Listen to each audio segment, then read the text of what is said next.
dipersembahkan oleh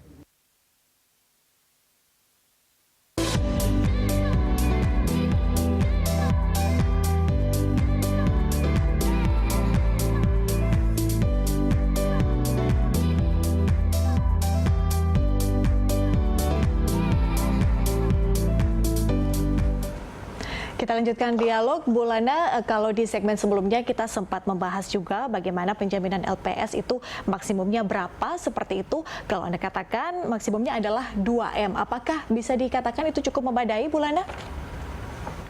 Baik, kalau kita lihat dari perkembangan penjaminan di LPS, sebelumnya itu kan blanket guarantee, artinya seluruh simpanan itu dijamin. Waktu itu tahun 97 sampai sekitar 2004.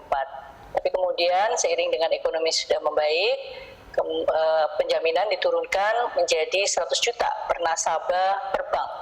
Sampai di tahun 2008 ketika kita mengalami krisis, sebetulnya krisisnya berasal dari Amerika, financial crisis di Amerika tahun 2008. Tapi ya karena Amerika itu suatu epicentrum perekonomian dunia, merembet juga ke Indonesia, dan untuk mencegah terjadinya ras tadi, maka penjaminan yang 100 juta tadi dinaikkan menjadi 2 miliar itu pada tahun 2008. 2 miliar per nasabah per bank. Nah, 2 miliar itu apakah cukup? Kita tentu harus membandingkan dengan negara lain. 2 miliar tadi, kalau kita hitung di dalam US dollar, itu tercatat sebesar 33,8 kali PDB per kapita nasional tahun 2018 dengan perbandingan dolar yang sama. Ya, tentunya kan ini kita bandingkan dengan negara lain, karena kan kita nggak bisa bilang 2 miliar itu cukup apa tidak, tentu harus ada perbandingannya. Jadi 33,8 kali ya PDB per kapita kita, dan kalau dibandingkan dengan negara lain itu hanya mencapai di bawah 20 kali ya. Jadi ini tentu sangat cukup tinggi gitu ya dibandingkan dengan negara-negara lain yang kita mencapai 33 hampir 34 kali PDB per kapita kita. Ya. Kalau kita bandingkan dengan negara lain seperti itu. Itu kira-kira, Mbak. Jadi memang nilai nominalnya cukup tinggi dibandingkan negara-negara yang lain. Oke, Bu Lana, kalau kita berbicara soal kalau dari sisi penjaminan, ya kan tadi sudah saya sampaikan, rekening yang dijamin oleh LPS itu mencapai 99,9%. Itu kalau kita bandingkan dengan negara lain itu hanya sekitar 20-30% nilai nominal simpanannya loh. Ya. Jadi ya kepercayaan masyarakat itu cukup tinggi gitu ya, dan karena ada LPS jadi nggak terlalu khawatir untuk menempatkan dananya di bank. Bu Lana, kalau kita melihat kondisi pandemi COVID-19 saat ini, Bu Lana, sebetulnya kebijakan apa saja yang kemudian sudah dan mungkin akan diterapkan oleh LPS untuk kemudian menjaga stabilitas perbankan di Indonesia? Ya, kita ketahui tahun 2020 ya, mulai awal-awal kira-kira di triwulan 1 itu Indonesia dilanda pandemi, dan pada saat itu Indonesia sebetulnya relatif agak lambat dalam hal mendapat pandemi tersebut dibandingkan negara-negara lain seperti Cina yang sudah dapat pandemi sejak tahun 2019 akhir.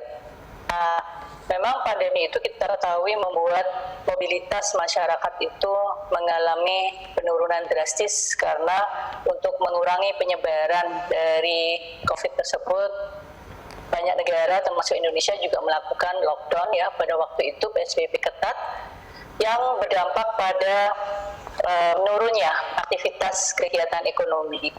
Nah, tentu penurunan aktivitas kegiatan ekonomi itu berdampak pada perbankan, karena ketika aktivitas ekonomi melambat atau bahkan kontraksi turun, maka kemampuan dari misalkan debitur yang tadinya melakukan pinjaman ke bank itu mengalami penurunan karena cash flow-nya kan turun akibat dari mungkin penjualannya yang turun drastis, kegiatan produksinya juga menurun.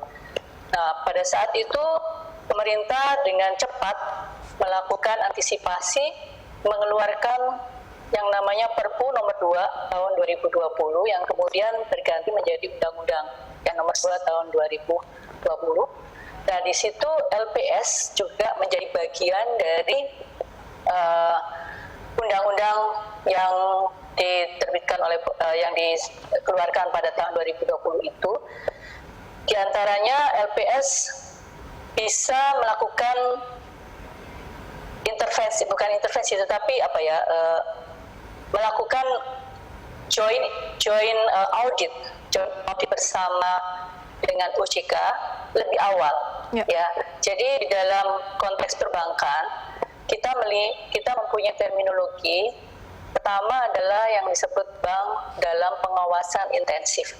Ini adalah bank-bank yang oleh OJK yang menentukan, bukan LPS, dalam kondisi yang sudah mulai ada pemburukan.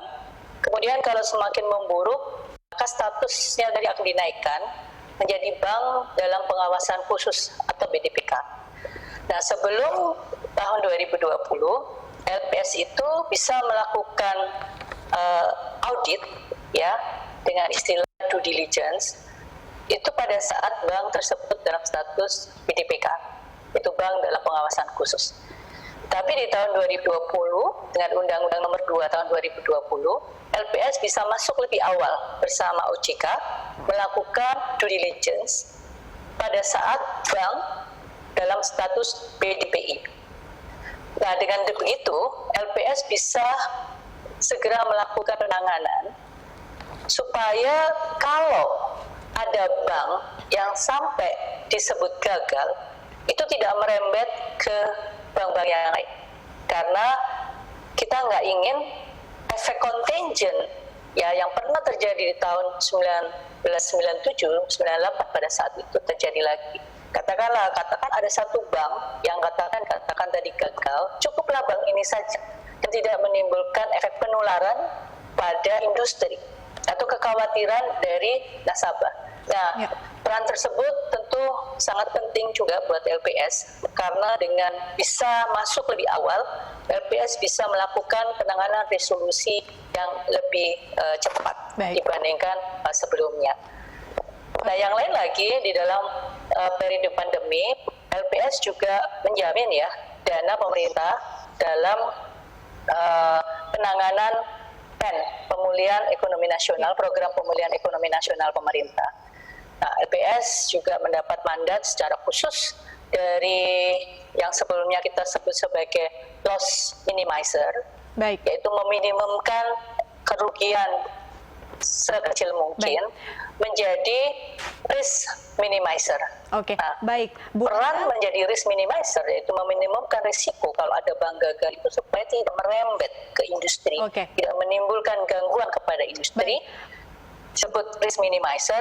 Nah, ini tentu beralih peran dari loss minimizer menjadi risk minimizer, ini menjadi suatu